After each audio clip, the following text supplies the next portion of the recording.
Hello, I'm Kristin Macdonald, and thanks so much for tuning into Second Vision. How would you like to unlock the mysteries to your soul and actually get behind and decode the things that are holding you back from true happiness? Well, my guest today, Robert Clancy, says that's all possible. His new book, which just hit the international best-selling rank yesterday, I believe, it's coming soon, Soul Cyphers, Decoding the Life of Hope and Happiness, is on its way. And Robert, at age 19, was actually at the lowest point of his life, but soon had a divine spiritual encounter that altered the path of his life. Today, he is mega successful. He is a spiritual teacher, inspirational speaker, a business and marketing entrepreneur, and owns his own spiritual design company for marketing and branding and web design. And he's also a contributor to KABC's Health Late Night Radio and has a worldwide fan following on the net, on Facebook. And Robert says that his book will help inspire you and decode these blocks that are holding you back no matter what kind of a situation you're in, whether it's an abusive relationship, whether it's depression, whether it's loss of a job, loss of many things in life that we all go through.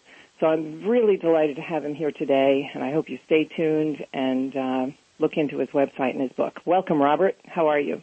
I am doing outstanding, and thank you so much for having me on today. Oh, it is such a pleasure. And, you know, one thing I forgot to mention, because I couldn't possibly enumerate all of your talents, is that you are a fifth degree black belt? And why don't you tell the audience? Yes, I'm also a fifth degree black belt martial arts instructor, and I have my own school as well. It's amazing. Like I said earlier, you are Superman. And you're a great volunteer in the community, and that's something that we're going to touch on today.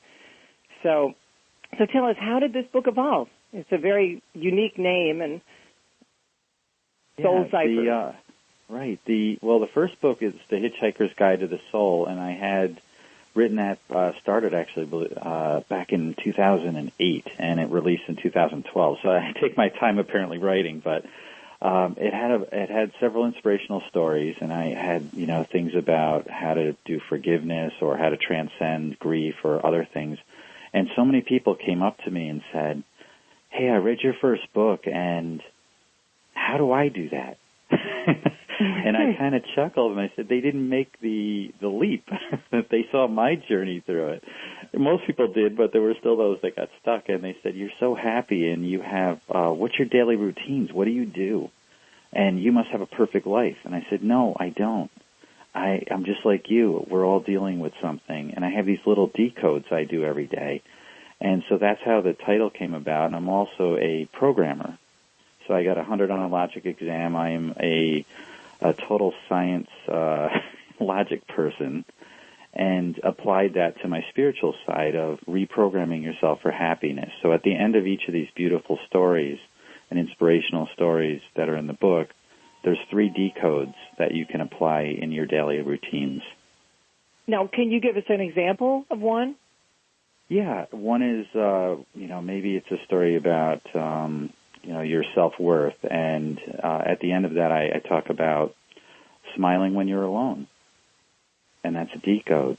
How many people don't do that? How many people don't bring that smile? When I wake up in the morning, I smile before my feet hit the floor. And that's my gratitude moment. And applying that. So that's one of the decodes is smiling when you're alone. And the reason I do is because I realized I never am. You never am smiling? You never are smiling? No, I'm never alone. Oh, you're never alone. I was going to say, for a happy guy, I bet you smile a lot. Never alone, yes. Well, that's so true, because a smile, even if you give a smile a stranger, it changes your whole energy within your body. Your facial expression it's hard to feel sad when you have a smile on your face. Right. It does something change, internally. Exactly. And there's probably physical things that occur as well. So I think on a spiritual level it changes you. It's definitely going to change your chemistry. And those are all pieces that are there. And I looked at us, humanity, we're the only creature that really has a smile. There's a reason for that. It's a tool that's given to us. It's how we can share our soul with another person easily or change their outlook. I've actually heard stories where somebody said they were planning on committing suicide and somebody smiled at them and they changed their mind. That's how powerful that tool is. I believe that. I really do, because, just take, for instance, when you're listening to the news all day, it's very hard to smile. And, if you turn the channel and you turn on music, like Latin music, and you start dancing, and I do this sometimes, even when I'm by myself, and your whole body energy changes. You start feeling happy. Your facial expression changes. Exactly. Yeah. How did you come to all of this? I mean, let's start at the beginning. You had a lot of loss at 19, right? I mean, it was pretty hard to smile at that age, from what I understand when I read your background. Yeah, I had lost several friends to suicide. There was others were killed in horrible car accidents. One was a motorcycle accident in an intersection, and the other one was a friend was killed by a train.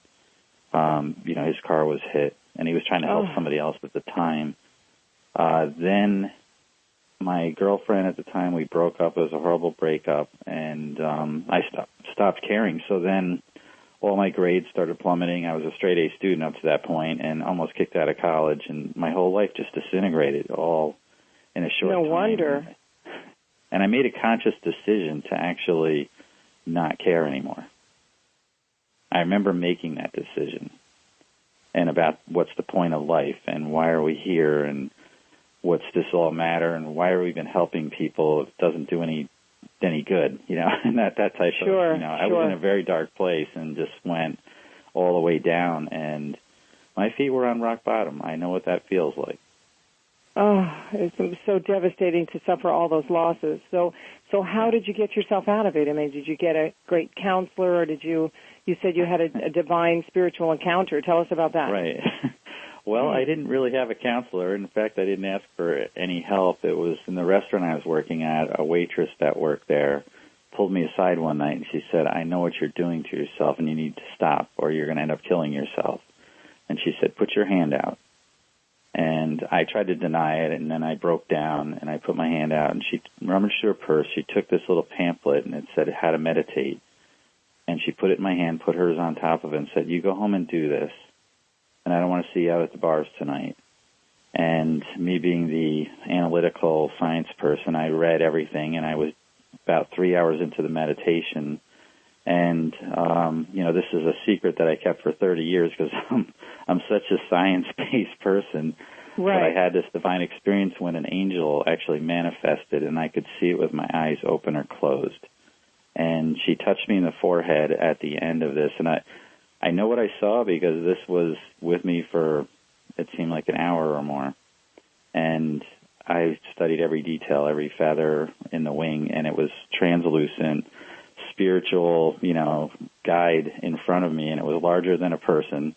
There were no words ever spoken. It was all just communicated in some way to me, and I just think it was through thoughts and imagery is what I saw in my mind. And when she touched me, I was plugged into heaven, and I wanted to tell everybody, and I said, they're going to put you in a straitjacket. So I just went to bed smiling, and I didn't tell really my family until 2012 when my mother passed away. I knew she was going to pass at about 2:30 a.m. that night because that was given to me, and I pulled my dad aside, and I told him what I just told you, and I wanted him to have peace. And then I decided I really can't take this to the grave with me, and people need to know. And I knew, hey, it's scary. It might affect my life. People might say he's insane and stop doing business with me and lose everything. But I had to trust. I was given that experience for a reason. I was saved for a reason. And then these beautiful words started coming into me. The first one was in about 1994, and the first quote, but on December 1st, 2012, the floodgate opened up, and that's my page, my Facebook page had 111 fans that day. It now has over 620,000, and I just started posting the words that came into me. This was before you were a spiritual leader, right, or inspirational speaker? I was a speaker before that, yeah. I mean, I was on this path for 30 years. I just took it to the next level then, I guess, on the spiritual side. Right. I was doing inspirational speaking and motivational, but then I decided I have to open up the rest of why I'm doing this. What did the angel look like? I mean, I've heard encounters, like this from a few different people, people I've interviewed and just people I have met myself in life, and it fascinates me. Or people have gone to the other side. I mean, did the angel have a particular look or facial expression, or was it just more of ghost-like? Or it was ghost-like, so it was translucent. It was about 7 feet tall, so it was larger than a person. The wings were, the feathers were probably in the top part of it, or the bottom, actually, where the large feathers were. They're about 2 feet, 2.5 feet long, sticking down. And it looked exactly like what you think an angel would look like. If she had, the rope belt, the sandals, everything except for the, there was no, wow, no musical instrument in her hand. Dressed to the nines. She had a tiara and a beaded dress, but it was, I could see through it like a ghost, and it was all white, made out of light. And most beautiful. And she was there for an hour. Yes. Pretty amazing. I have heard many different accounts. Yeah. Nose to nose with her. Like, she came in, and when I saw the movie Heaven is for Real, yeah, when it first appeared, it was just this light on my wall, so I was kind of confused, and I could see with my eyes open or closed, and then I thought, well, what is this thing? And at first I thought, well, nothing's happening, and then I couldn't break the beam of it because it looked like a laser pointer, and it unfolded like a butterfly when it got brighter, and all of a sudden it just, this like portal opened up, and it came through that. So the Heaven is for Real, there's a scene in that movie that makes the hair on my neck stand up, because that's exactly what I saw. You'll see 3 stars, and then they unfold like butterflies into angels. No kidding. I love that book. There was a lot of controversy around that book. There were skeptics, of course, but I still love the book, and I'm a believer, so, when I saw that, he had to, because that's exactly what I saw. He heard them singing, but that's as close as what I can tell you. The animations in that movie show, it still pales in comparison, but that's what I saw. Right. Yes. Beautiful. Well, tell us about what's the black box in your book that you refer to? Is that the black hole? Is that when you're at your lowest ebb? No, it's actually, I wanted to label it something. Inside of each of us, we have this like hidden area, these things that we keep, or we may not know they're there, maybe from some incident, that happened in your youth, or something that you're keeping from everybody because you're ashamed of it, or those things, and you put it in this black box. Oh, Pandora's box. Yeah. That's what I call Pandora's box. Yes. So it's inside you, and the best way to, alleviate that is to find somebody that you trust and just speak it and get it out. And sometimes you don't know what's even there or what's in that box. And I didn't realize I had one, and there was an exchange student that was staying with us from Germany, and she was super outgoing and really happy, but then one day I noticed that there was a reason for that, and it was almost like I saw this projector, and everybody saw the movie screen, but she was still this little broken projector, and that was her black box. It was almost like her defense mechanism. Right. She saw beyond that when I pointed it out, and she said, I didn't even, realize I had that, or I knew it was in there. And turned out that she never really knew her dad, and her dad had abused her when she was, left her life when she was 8. So that's what created the black box. And she had repressed it and just held on to it. Yeah. Mm-hmm. And, the secrets, like Oprah used to say, secrets make us sick. Yes. And, I just went through the Loyalty to Your Soul at University of Santa Monica the weekend. I don't know if you've heard of Ron and Mary Holnick. No, I haven't, but... they're wonderful. They teach masters in spiritual psychology, and it's a beautiful course. And they've been on my show, and they actually invited me for the weekend. And my point is, I spent a whole weekend. It was like a mental marathon, with all new people. And I've done many of these seminars myself because I do inspirational speaking also. But I came away feeling so just relaxed, and, you know, this feeling that I had shared with so many different people that everybody's black box was opening up. You know what I mean? You have people just feeling like they had something safe, you know, to talk about something that they had just not been able to work out. So it's so healthy. So healthy if you have a place where you really feel safe to trust. And the most amazing thing of this with this exchange student from Germany is that when she left, she said, "You're my dad." Oh, she just transferred her. Yes, like that. I showed her what a real dad would be. Oh, and she felt so trusting. Yes, and she's my daughter. It's just that's, and her mom said, yeah, you're her dad in that regard, and I still get messages. I get, on Father's Day, I got two, one for the German holiday and one for the American. She messaged me, I woke up and there's a message sitting on my phone from her. Oh, that's beautiful. Beautiful. Well, look how you helped her, like you're helping so many other people. So tell us more about the book. These are inspirational stories that you tell, and then at the end of the book, you have these exercises, right, to invite more love into our life, forgiveness, all the good things.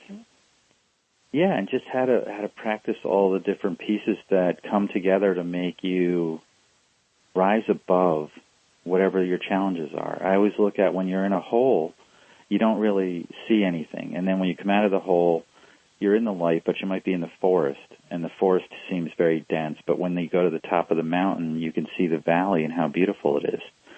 It's all about perspective. So this book is, if I have one word to sum it up, it's about changing your perspective of how you approach life, how you approach your life, and how everything comes together. And at the end of, I've got several stories that I've written from other people. As through their eyes, I had to walk in their shoes and understand what they went through. And I've written them and interviewed them and wrote their stories in there. And then I have the decodes, which are the takeaways, the little practices. So one is on reverse climbs, and most people don't know what a reverse climb is, but I had foolishly tried to climb into the bottom of the Grand Canyon without enough supplies, and you're going into a desert, you're dehydrating slowly, and you don't realize it.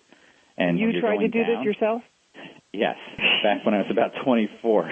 Oh, and I went down about 3 or 4 hours down, and thought this is easy. And I'm looking at all the people passing me, and they look like they're about to pass out. And I thought they must be out of shape. Then, the canyon floor wasn't getting any closer, and I only had a half a bottle of water with me at this point, and I turned around. And that's when the climb starts. That's a reverse climb. And I learned that so many people lost their lives on that trail. And that night, with my legs burning, because trust me, I looked like those people I was passing when I got out. And I even left my car at the hotel and walked almost 2 miles to the trailhead. Oh, I can't imagine. So I was dying, and I got back, and I was on Bright Angel Trail, and I got to the hotel, and the woman said, "Were you climbing into the canyon today?" And I said, "Yeah." And she goes, "Make it to the bottom?" I said, "No." "Can't you tell?" And she said, "What trail were you on?" I said, "Bright Angel Trail." She said, "The nickname for that is Satan's Staircase." I said, "I know." And I realized that people do these reverse climbs in life. It's easy to go down. The journey starts when you make the turn. But the key thing is making that turn. And I thought of how many people lost their lives on that trail who didn't ask for help, who didn't reach out and say, "I was stupid and I was foolish, I should have brought more water." And then how many people passed those people and saw them in rough shape and didn't offer them something. And there is no way for them to get you out of there. I mean, there's not enough park rangers. There's no way for somebody to carry you up in time. You always hear these incidents on the news, where someone is missing in action, and it's really terrible. Yeah. So what do you say to someone? Sure, go ahead. No, the decode at the end of the chapter is like, it's okay to ask for help. It's okay to admit you're struggling, and you have to acknowledge that within yourself first, and then it transcends everything. It doesn't matter how rich or poor you are or what your position is in life. Everyone is struggling with something, and it's okay. And we're trained in society to give, but when we're able to receive, it's sometimes we put up that blocker. We don't need the help, and you do. And that's decode. That's one of them from that chapter. Yes, some people are very poor receivers, just in general. Right. They're the givers in the relationship, and they don't know how to receive, and they feel that they're very independent and don't want anyone to help them. And that's frustrating, too, from the other standpoint. But what do you say to somebody who's just stuck in the anger or loss or depression? I mean, look at all the radical things happening now just across the United States with Harvey and, the floods in Florida. That's just one, example. Right. Well, see, hatred, anger, or other things, I look at it this way. Light always wins a battle with darkness. Mm-hmm. It starts with you. It starts with your attitude and your perspective and bringing that light to the situation and starting with that smile. And I look at all the things that are going on that we hear about. It's like everybody thinks the whole world's coming to an end and it's going crazy. All these things have been going on for thousands of years. It's just that we get it piped at us at the speed of light coming into us every day. So you need to have that filter. You need to have a filter to know 99.9% of the people out there are good people. And they are. And I've encountered so many people. And today I'm mentoring a youth, in the city where my company is. And there's a new program. He had been arrested, and there's several of them, but they're not hardened. And the reason that he was arrested is he has no father in his life. His mother threw him out of the house at age 16, and he's living on the street, and he stole food. That's why he was arrested. Oh, my goodness. So I'm meeting with him, and he's... So you're the Big Brother in the Big Brother program? It's not the Big Brother program, but it's like that. It's actually through the court system. Instead of going on probation and giving him a record and having him have, a probation officer, he's meeting with community people. And we're the only stability he has in his life right now. That's beautiful. And that's the key. We can all make a difference. And, I always think of that. There's that funny the story about the boy on the beach throwing the starfish back in the ocean, and the old man comes by, and there's all different versions of this. But he says, "What are you doing?" And I said, "I'm saving a starfish." And he says, "Well, there's hundreds of thousands of them on the beach. How can you make a difference?" And he picks up another one, throws it in the ocean, and says, "Made a difference to that one." Oh, I love it. It's so true. If you touch one person's life, when you walk out the door every day, you've made a difference, by helping someone or offering them a smile or kindness or, just trying to practice the way you'd like to be treated yourself. Right. And there's a silver lining in everything, and that's what I talked to this young man about. I said, you're experiencing things that most people don't understand or won't have perspective on, and you're going to be great, and you're going to bring these things out. And you're going to transcend this, and people are going to be in awe of you for, he started here, and look where he ended up. That's where you got to set your GPS, and you set it high.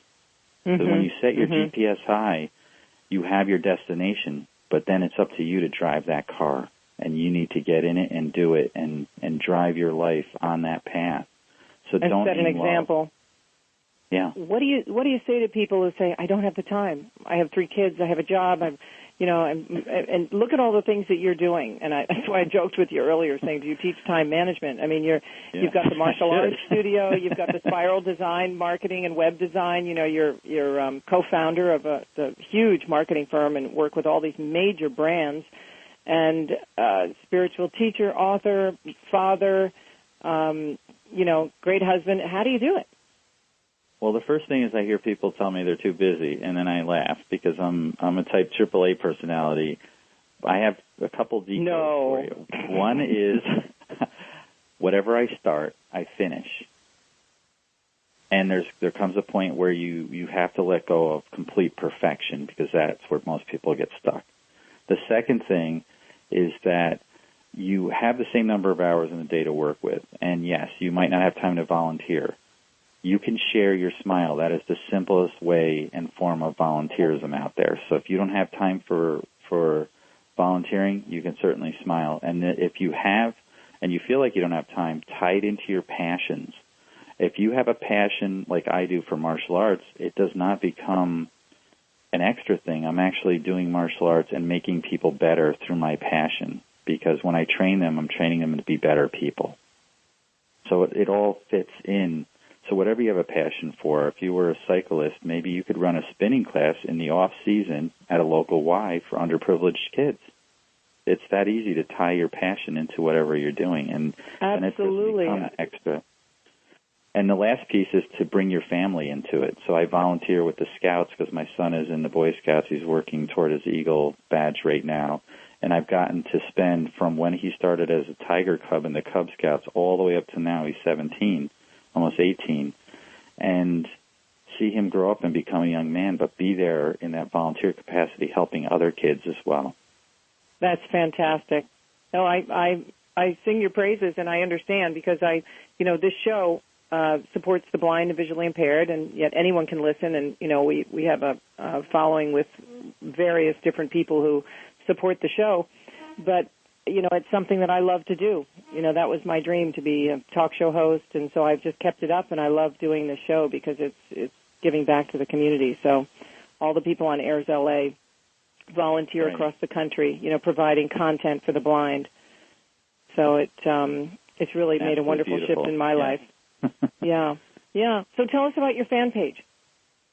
So the fan page is Robert Clancy - Guide to the Soul, and if you just go to facebook.com/Guide to the Soul, there are thousands and thousands of words up there, and I'll just give you a taste of a couple. So one is, love has no walls, thus it cannot be conquered. Love has no boundaries, thus it is always open. And love has no limits, thus it has no end.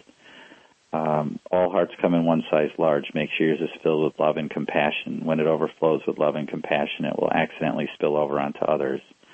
So there's no warning label on there, but if you read too many of the posts, you're probably going to overdose on love, and I'm not responsible for what you do. So I'm just putting that out there.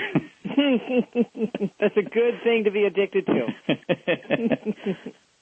That's a healthy addiction. That's wonderful. And the book is, as we said earlier, why don't we give everyone your website? Sure. It's soulcyphers.com, and I have a special right now for the pre-order because I just know this book will help heal people. I put it out there at 99 cents before the price goes to the actual retail price after it launches, and I have like $300+ in extras that people have given me, other spiritual leaders. There's a Swami Sadashiva's best-selling book, 21 Days to Joy, is up there, and you can get that as a free download with the pre-order. All you do is go back and plug it in. But it's Soul Cyphers, SoulCyphers.com. Oh, my God, that's amazing. So you're saying you can get the ebook for 99 cents? Yes, right now. Pre-order. Yeah. That's fantastic. I will do it. Yeah, right. That's great. Definitely. Yeah, I'll have a friend of mine help me do it this weekend. That's wonderful. And tell us, how can we tune into KABC Radio at night? You're a regular contributor there on the Late Health Night Radio. Yeah. If you go to it's latenighthealth.com, and then also it's on iTunes, and it's I think he's got it's the show actually. It's on several different formats, but they put the MP3s are all up there, so you can go listen to previous episodes. And I have a page up there. It's just Moments with Robert, so you just click that, and all of my stuff's in on a player there. So there's a SoundCloud player that's embedded in the page, and everything gets loaded in there. Beautiful. I have Alexa. Do you think I could get it on Alexa? Most likely, yeah. If you. She does all the iTunes. That would be wonderful. The host there, it's all wonderful health information of everything, and I do the inspirational segments every week, and I've been on for going into my third year now. Good for you. My God, congratulations. Well, you are an inspiration to everyone, and I can't thank you enough for doing the show. Is there anything else that you'd like to share with us today about the book, or decoding rather, and something you'd like to leave us with? Something extra? Yeah, just my whole purpose in life is, and this is my life path, is to teach how important kindness is. And just get out there, share your smile. Whatever you're struggling through, it's always going to pass. I look at it this way. The sun still has to rise even on dark days, and it still has to shine, even though you can't see the light sometimes. but it's there. Oh, that's beautiful. Beautiful. Absolutely beautiful. You know, we all have something, and it's a matter of what you make with the situation. You know, always. It's really all about attitude. So, yeah. Robert, angels always win a battle of light because a battle of darkness because their weapon of choice is light. So I just look at them, it's true. Angel carrying that sword. So yeah. No, and it's a good way to live every single day. You know, to live with love in your heart and just try to turn over what you can't change and work with what God has given you. Right. So I wish you all the best with the book. I can't wait to read the complete book. And remember, everyone out there listening, that how long does the 99-cent download offer last? It'll go until the book actually publishes, which is on October 3rd. So if you get in there, I might extend it for a little bit beyond that, maybe 72 hours. But it's on Amazon, Soul Cyphers. If you Decoding a Life of Hope and Happiness, if you search that, you'll come on the book. Okay, so we go to Amazon and not your website. You can go to the website. There's a direct link to the page, and then you go back to the page to enter your information, and it'll send you an email with all of the downloadable and where you get them all. Okay, beautiful. And could you tell our listeners one more time what the website is? Yep, it's soulcyphers.com. So it's SOULCYPHERS.com. Go there. There's a link for the pre-order, and then go back and enter. There's a simple form where you enter your order number and name, and it will email you all of the downloadables and other pieces that come with that, all those extra pieces. So it's tons of fabulous stuff. Well, I'm sure it's going to be a huge success. So thank you a million times for your time today and being with us. And I wish you all the success in the world. And for those of you listening, thank you so much for tuning in again today to Second Vision. And remember, you can decode the things that are holding you back and live a life of joy and happiness. Soul Cyphers. You've been listening to Kristin Macdonald, and my guest is Robert Clancy. Have a blessed day. Thank you.